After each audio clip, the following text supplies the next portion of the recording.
ინფორმაციის თავისუფლების ახალ კანონზე მუშაობა დაიწყო. კანონ პროექტზე ექსპერტთა ჯგუფმა და იუსტიციის სამინისტროს ანალიტიკური დეპარტამენტის წარმომადგენლებმა მრგვალი მაგიდის ფორმატში იმსჯელეს.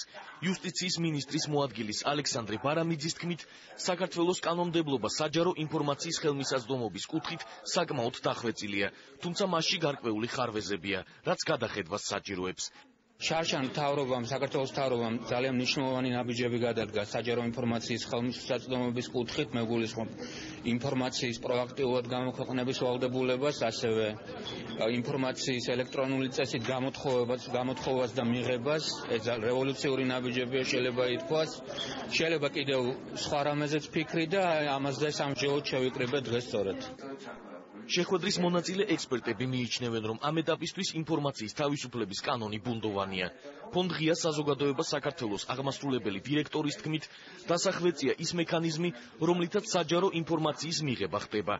საქართველოს ახალგაზრდა იურისტთა ასოციაციაში კითხულიან, რომ ინფორმაციის თავისუფლებასთან დაკავშირებული საკითხები კანონმდებლობაში გაბნეულია და მათი ერთ ცალკეულ აქტში თავმოყრაა საჭირო.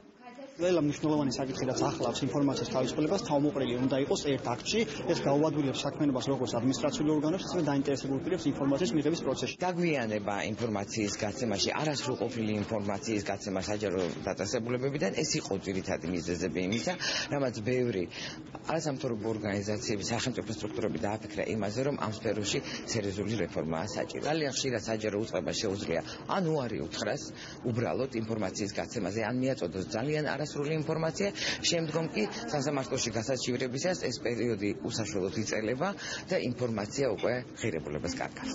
კანონის შემუშავებას კოორდინაციას იუსტიციის სამინისტრო გაუწევს.